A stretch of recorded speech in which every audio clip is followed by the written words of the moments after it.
Hello বন্ধুরা, আসসালামু আলাইকুম। ফোর্টিফাই টেস্টি কুকিং এম থেকে আপনাদের সবাইকে স্বাগতম জানাচ্ছি।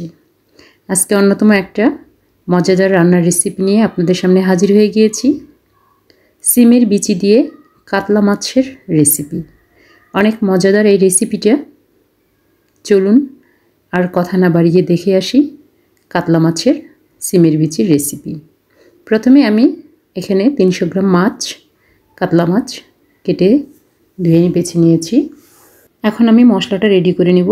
লবণ দিয়ে নিয়েছি, জিরে গুঁড়ো দিয়ে দিলাম শুট মরিচের গুঁড়ো 2 চামচ, দিয়ে দিলাম 1 চামচ হলুদের গুঁড়ো। এখন আমি এই মিশ্রণটি ভালো করে মিক্স করে নিব। এই মিশ্রণটি হচ্ছে মাছটিকে মাখানোর জন্য মশলা। আমি মাছটাকে এখন মাখিয়ে নিব এই মশলাটি দিয়ে। দেখুন আমি ঢেলে দিলাম মশলাগুলো। এখন আমি ভালোভাবে মিক্স করে নিব মাছটা, যেন মাছের গায়ে ভালোভাবে লেগে যায় এই মশলাগুলো। ঠিক এইভাবে করেই আমি এটাকে মেখে নিলাম। এখন আমি এখানে একটু ভিনেগার দিয়ে দিব 1 চামচ। 1 চামচ ভিনেগার আমি দিয়ে দিলাম। আমি এটাকে ভালোভাবে গায়ে গায়ে লাগিয়ে দিলাম। এখন আমি এটা ফ্রাই করে নিব। একটা ফ্রাই প্যান নিয়ে নিয়েছি, তেল গরম করে নিয়েছি, দিয়ে দিলাম মাছগুলো। একটা একটা করে মাছ। আমরা মাছ সবাই ভাজতে জানি। মাছটা এইভাবে করে ভেজে নিব। বন্ধুরা, মাছটা একটু কড়া করে ভেজে নিতে হবে, তাহলে মাছের কোনো স্মেল থাকে না। একটা ঘ্রাণ, সুন্দর ঘ্রাণ বের হবে। মাছ ফ্রাইয়ের যে ঘ্রাণ বের হয় সেই ঘ্রাণটা বের হবে। আমার মাছ ফ্রাইটা হয়ে গিয়েছে, আমি এগুলো তুলে নিব। দেখুন কত সুন্দর হয়েছে কালারটি। আসলে মশলাটা যদি খুব সুন্দরভাবে মিক্স করা হয় তাহলে মাছের কালারটা ঠিক এরকম হবে। আপনারা অবশ্যই মাছের মশলাটির মিশ্রণটি আগে রেডি করে নেবেন। দেখুন এভাবে করে সব মাছগুলো আমি ভেজে নিব। আমি এদিকে 2টো টমেটো নিয়ে নিলাম। একটা চুলার মধ্যে আগুন দিয়ে ঝলসে নিব। আগুনে টমেটোর চামড়াগুলো ঝলসে নিলে টমেটোটা ভিতরে সিদ্ধ হয়ে আসে এবং চামড়াটা ইজিলি উঠে আসে। আমি এটা ঘুরিয়ে ঘুরিয়ে ভালোভাবে ঝলসে নিব। দেখুন টমেটো থেকে অলরেডি চামড়াটা উঠে আসছে। আমার এই টমেটোগুলো ঝলসানো প্রায় হয়ে গিয়েছে। এখন আমি এগুলো তুলে নেব একটা বাটিতে। বন্ধুরা দেখুন আমার মাছ ফ্রাইগুলো এদিকে হয়ে গিয়েছে। মাছ ফ্রাই একেবারে কমপ্লিট। এখন আমি টমেটোর চামড়াগুলো তুলে নেব। দেখুন ইজিলি উঠে আসে, অনায়াসে সুন্দরভাবে উঠে আসে। আমি এইভাবে পরিষ্কার করে নিয়েছি। এখন আমি একটা ব্লেন্ডারের সাহায্যে টমেটো দুটো ব্লেন্ড করে নিব। কোনো পানি দিব না, জাস্ট টমেটো দুটোই আমি ব্লেন্ড করে নিব।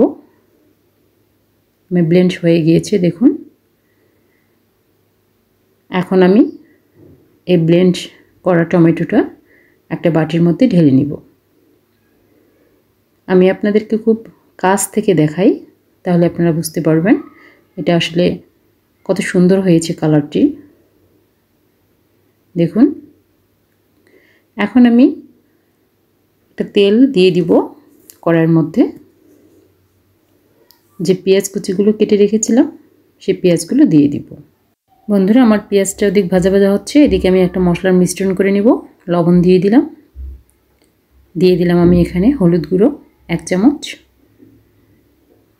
দিয়ে দিলাম এর সঙ্গে শুট মরিচের গুঁড়ো। শুকনো মরিচের গুঁড়োটাই ব্যবহার করবেন, তাহলে কালারটা ভালো আসে।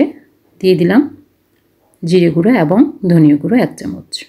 এখন আমি একটু পানি অ্যাড করে এটাকে মিক্স করে নিব ভালোভাবে মিশ্রণটি। শুকনো মশলা দিলে অনেক সময় মশলাগুলো পুড়ে যায়, তাই আমি মশলাটির একটা মিশ্রণ করে নিলাম। মশলার মিশ্রণটি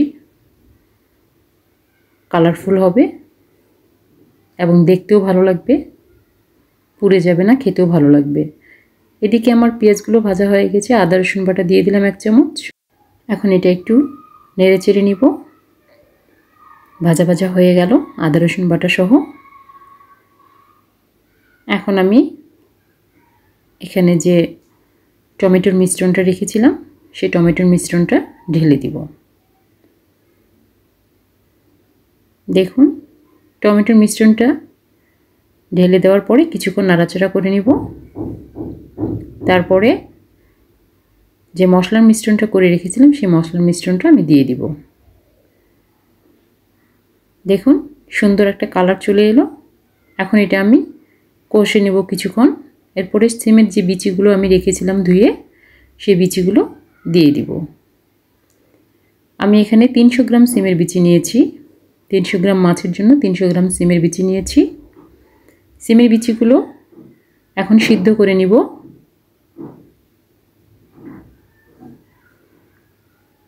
আমি যে মশলার মিশ্রণটা ছিল ওটা বাটিটা আমি ধুয়ে পানি দিয়ে দিলাম। এখন আমি ঢেকে কষে কষে রান্না করব। দেখুন কিছুক্ষণ এটা এভাবে করে কষে কষে রান্না করতে হবে বন্ধুরা। অবশ্যই এটাকে কষে নিতে হবে। আপনারা কষিয়ে নেবেন এভাবে করেই ঢেকে ঢেকে দিয়ে কষে নিতে হবে, কারণ সিমের বিচির একটা গন্ধ থাকে, সেই গন্ধটা আর থাকবে না। যখন এভাবে কষে কষে রান্না করে নেবেন তাহলে সিমের বিচির যে একটা গন্ধ এটা থাকবে না, সুন্দর একটা স্মেল বের হবে। আমি এখন মাছগুলো যে ফ্রাই করে রেখেছিলাম সেগুলো ঢেলে দিলাম। এখন একটু নাড়াচাড়া করে নিব। দেখুন আমার এটা একদম কষা কষা হয়ে গিয়েছে। আমি এর মধ্যে কিছু কাঁচা মরিচের কুচি দিয়ে দিব। এটা দেখতেও ভালো লাগবে এবং একটা এক্সট্রা স্বাদও অ্যাড হবে। দেখুন কালারটা অনেক কালারফুল হয়ে গিয়েছে। আমি এখানে 1 চামচ ঘি অ্যাড করে দিলাম। ঘিটা আর একটা এক্সট্রা স্বাদ বের হবে, একটা ফ্লেভার আসবে। ঘিটা আপনারা চাইলে স্কিপ করতে পারেন, তবে আমার কাছে ভালো লাগে তাই আমি ইউজ করি এটা ঢেকে ঢেকে দিয়ে কিছুক্ষণ কষে নিব আর একটু। বাস আমার রান্নাটি প্রায় হয়ে এসেছে। দেখুন বন্ধুরা কত সুন্দর কষা কষা হয়ে গিয়েছে, সুন্দর একটা স্মেলও বের হচ্ছে। আমি চুলাটা অফ করে দিলাম। আমার রান্না এই যে দেখুন খুব সুন্দর লাগছে দেখতে, খেতে অসাধারণ হয়েছে। আমি এটা পরিবেশন করে দেখাচ্ছি। দেখুন এরকম একটি রান্না পেতে সবসময় আমার পাশে থাকুন। আমার রান্নার রেসিপিগুলো দেখবেন, অনেক অনেক রান্নার রেসিপি দেওয়া আছে, আপনারা দেখবেন। ভালো লাগলে লাইক করবেন, কমেন্ট করবেন, শেয়ার করবেন, সাবস্ক্রাইব করবেন এবং পাশে থাকবেন। আর বাসায় এটি অবশ্যই আপনারা ট্রাই করবেন। তো বন্ধুরা আবার একদিন আসবো আর একটি অন্যরকম সুন্দর রেসিপি নিয়ে। ততক্ষণ পর্যন্ত সবাই ভালো থাকবেন, সুস্থ থাকবেন, আমার জন্য দোয়া করবেন। শুভকামনা আপনাদের জন্য।